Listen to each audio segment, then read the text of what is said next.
You're live. Hey everyone, welcome to Slow News Day Live. We do not have a scheduled stream right now. We are breaking some news. I am joined by a fellow MCSC network family member, and really honestly the apparently the only financial disclosure journalist on the planet, as well as the only environmental reporter left in America, Robbie Jaeger. Always good to have you back. It's very good to see you. I know it's late Yeah, on the but East Coast, but you did it again, my friend. I mean, hey, look, it is late, but as Misty likes to say, I don't get a lot of sleep, and she's right. And as you can tell, I don't. I look like I don't get a lot of sleep, or I look like I get too much, whichever you decide. But no, yeah, this late night digging, and I've been pushing, like I've put a couple of little tweets out there recently asking what's taking so long for Sunrise Movement to release their new tax or their 2019 tax returns, which I've emailed them for numerous times, and they finally did, very very quietly, but they did nonetheless. And we got to glean a little bit more information into how this group works, or at least on the financial side. We don't get a whole lot of answers, but we do know, I guess, a few more specific questions to start asking from now on. And here's the thing that's just wild to me. I mean, and we were talking a little bit before we went on, but this is an off year, right? Yeah. This isn't even 2020 that just happened, where we're going to find out the impact of fourth industrial revolution influencers and a whole like massive brand marketing campaign around the other like limited hangout NGO environmental groups. And it's nearly $4 million from 6 donors, right? Or is it 4 million? Well, so here's how it works. So the breakdown is like this. In 2019, they I'll pull the raised. tweet up too. Yeah, I'm pulling my notes up too. I'm sorry, doing this on the fly. No, So it's yeah, fine. so basically this is it. And the 2019 tax return shows that Sunrise Movement brought in over $3.8 million in donations for that year.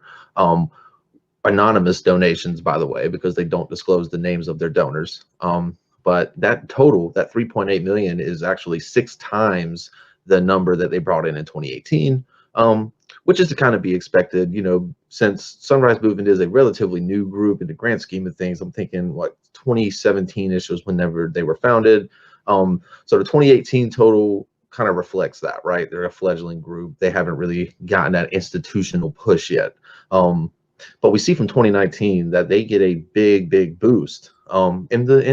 While we don't get any names associated with the donors, we do get a little bit of a breakdown as far as where the money is kind of divided up is in donor groups, I should say.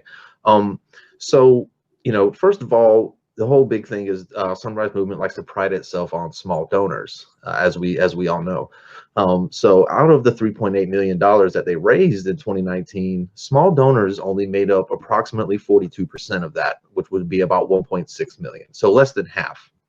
And we can tell this by looking at one of the, there is a breakdown of numbers as far as the numerical values of donations made.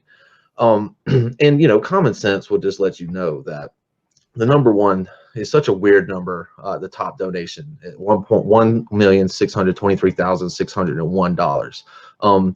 That sounds like a funky check to write. And we also understand that there are going to be aggregated totals of small donations that they don't, you know what I mean, like just like you would for a campaign. Yeah. So common sense will just go ahead and let us dictate that top number, that 1.6 million, is more than likely, the small donation aggregate. But then you start getting into the other numbers. So 42% come from the small donors. So then 35% come from, which is about $1.3 million, come from 6 different donors, from 6 individuals or organizations. Yeah. And those 6 individuals all made 6-figure donations, right? So you've got 42% of their fundraising coming from small donors, and then over a third of it coming from 6 different organizations or individuals donating anywhere between $100,000 and $500,000.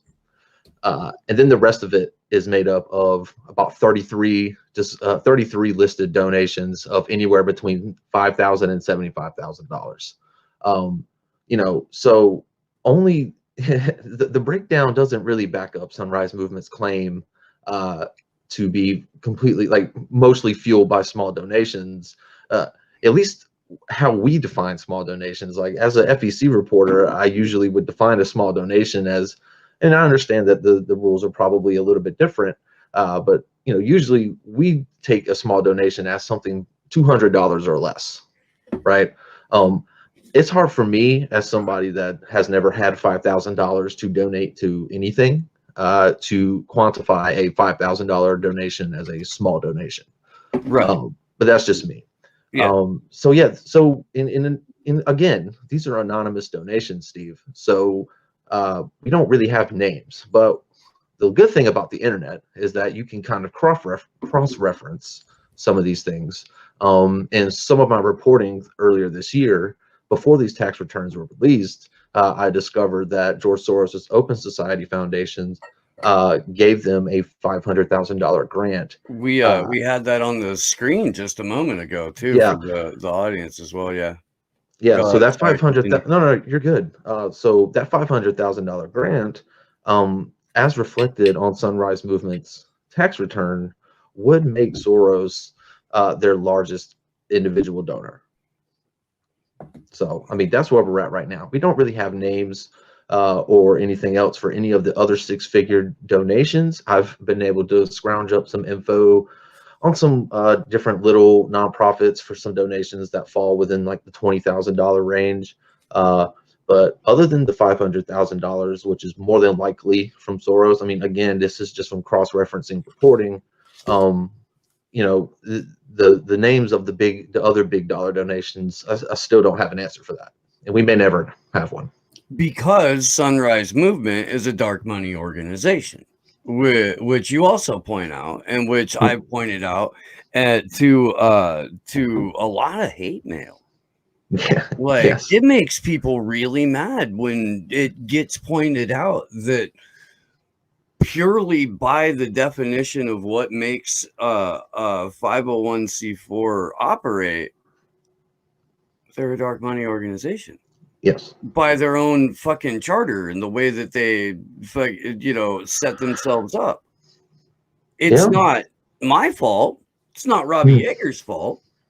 It's not Sleepy Josh's fault, who saw through this shit like pretty much right off the bat too. Look, over the course of I guess the life of the show now, because we're about to have episode 300. Like, one of the things that we've always been consistent on throughout this whole time is that this organization seems shady.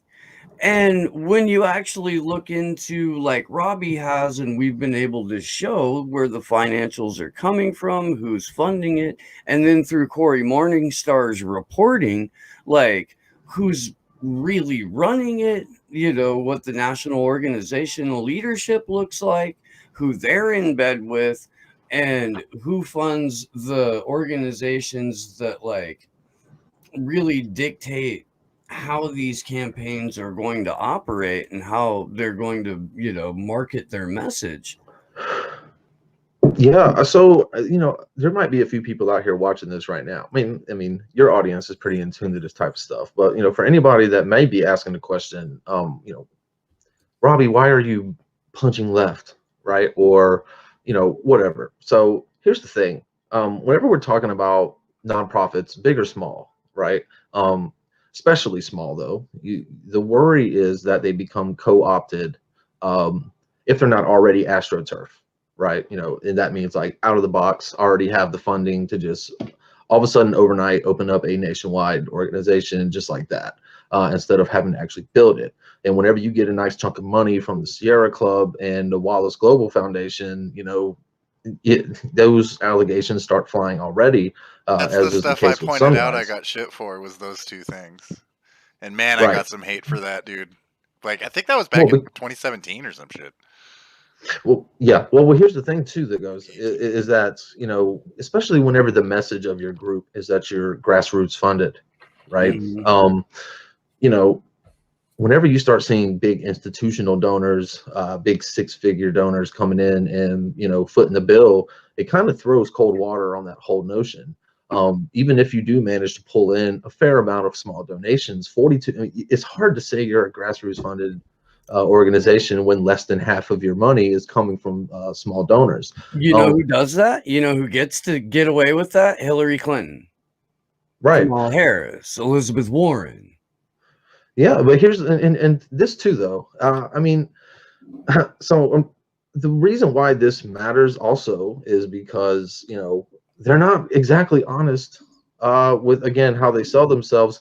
But it's also nice to know that where this money is coming from. I mean, here's the thing: this tax return doesn't really tell us much other than what they got and the chunks in which they got it. But it's also worth remembering that while this might be stuff that predates my reporting as far as when they took this money in 2019, I spent 2020 following a lot of these things pretty closely, and these are turning into trends, right? So they took the Open Society money, for example, in 2019. I'm gonna pull the article you wrote in December of 2019 up. Right. And this, so I mean, clearly, man, this is something that you had been looking into prior to last year. This isn't the first time you've looked into this. I mean, fuck, man, we really just kind of, they became more household over 2018, 2019 when AOC got in, because she used them as a springboard. But we can kind of put this into context now, right? So, I mean, even whenever we look at this, what I just reported with their 2019 numbers, we see the 500,000 Open Society donation, with the cross-referencing. But then also, whenever we look at the FEC records for 2020's election, we see Sunrise Movement's PAC take $250,000 more dollars from a Soros-related entity called Democracy PAC, which is a super PAC 100% funded by George Soros personally, and one of his many dark money groups called the Fund for Policy Reform. Not only that, Sunrise Movement's PAC, again in 2020, took $500,000 from the dark money behemoth 1630 Fund, which was in the top 5 of super PAC funders for the entire 2020 election, and they are 100% dark money funded, and they're pulling in like close to $140 million in dark money a year. So again, people ask me, well, if you've got dark money groups like 1630 Fund that are pulling in 100 million plus in dark money, why does Sunrise Movement matter? Because they can do just as much damage.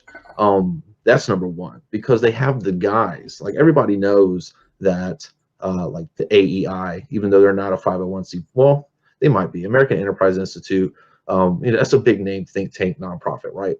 Center for American Progress.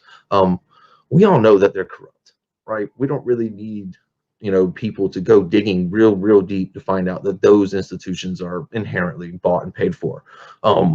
Sunrise Movement, again, doesn't build themselves that way. And that's why we need reporting like this, and it's not just from me, just from like literally anyone, to go digging into these groups, big and small. But a couple of quick things too before before we kind of close up. So the tax return doesn't really, not only does it really give you a whole lot of detail into what money they receive, it also doesn't really give you a whole big insight into what they've spent. Right. So we see a $460,000 donation to their PAC from their 501c4, which, as you mentioned earlier, just to put it out there, by their nature, 501c4s are by definition dark money groups. That's where the term comes from. It's because they don't disclose their donors. I'm sorry. I'm Yeah, I sorry. mean, I don't make the rules, but even though, they might try to be extra transparent, right, and give you the numbers, which I guess technically in some cases they do, in some cases they don't have to do. It's not really telling you much unless you really go looking and know where to look and what to look for. But so as far as what they've spent their money on, it's kind of hard to tell, right? Because it's all very vague. They don't really give any specific transactions other than the transfer to their pack.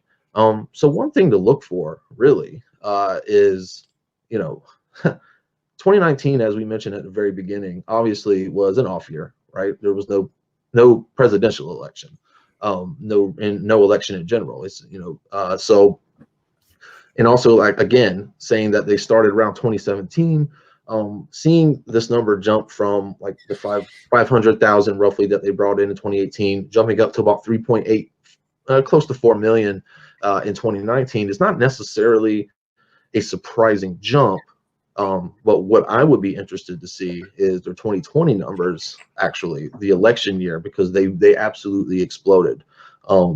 So it would be interesting, and they were in your face in the election cycle, taking dark money, stuff like that.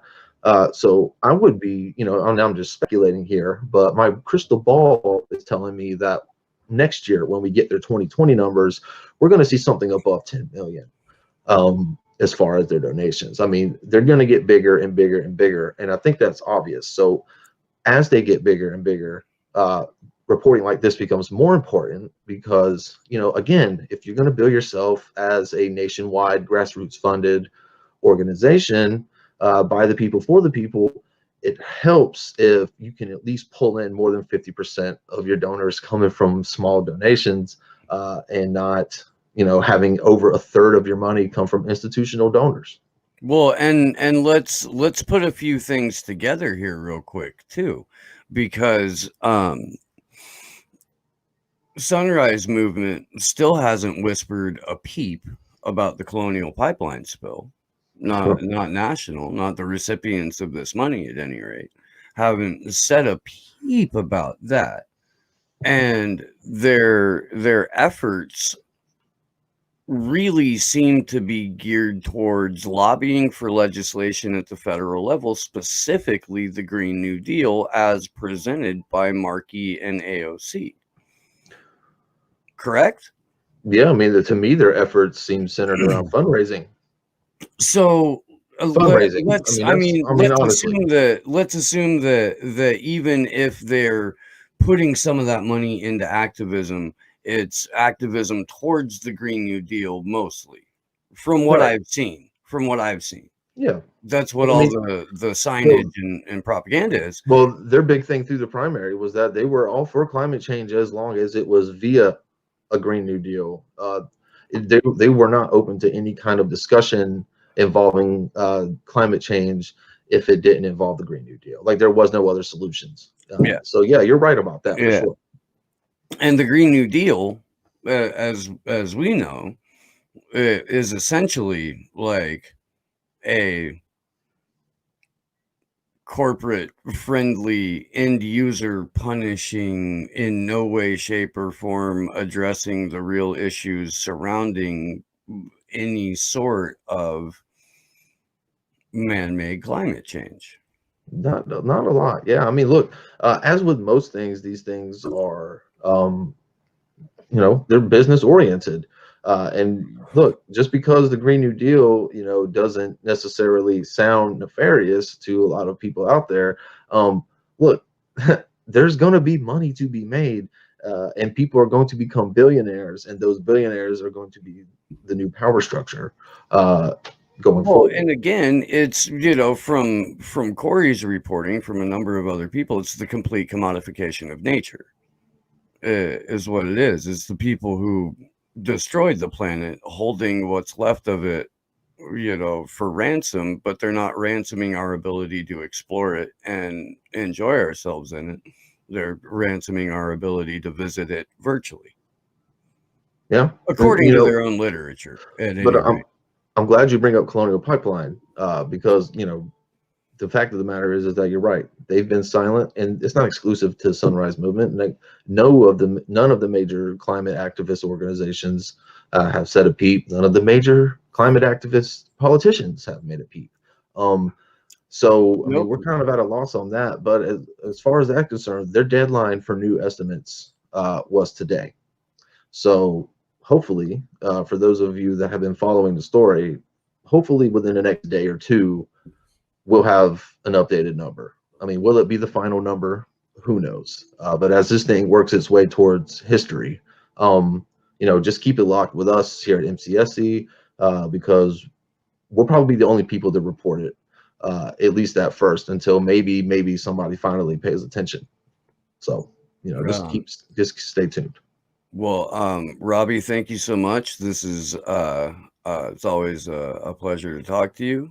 You always bring the goods. You always do. Please let people know where they can find you and how they can support your work. No, of course, yeah. So I mean, first of all, appreciate you having me back on, Steve. Always one of my favorite places to go. Well, hey, look this way. There's a record besides Twitter of when you broke this story. So when some schmuck comes along in an hour or 5 hours and tries to claim it, there's now 2 ways. I actually fully expect this story to be dismissed out of hand by 99% of pretty much everybody out there. Just like most of the other reporting I did on Sunrise Movement does, which, like I said, that's the onus is on the person taking in the information. If the information doesn't matter to you, or you don't see the significance, then that's just what it's going to have to be. But I'm going to keep digging regardless. But for those of you that want to, come find me. I'm on Twitter. That's where I break a lot of my stuff. I do a lot of my long form articles on Rockfin. Either way, the handle is the same. Roblet of Fire, ROBLET of Fire. And yeah, guys, that's it for me. All right, man. Robbie Jaeger, thank you very much. And that's gonna do it for now, guys. Just we wanted to get this out while it was, still hot. So thank you very much. Anna Maris, thank you for the Super A. And thank you for being a fan of Roblet here. And yeah, thanks Robbie, thanks Sleepy Josh on the 1s and 2s. Thanks everybody who tuned in for this. We will see you soon. Good luck to us all.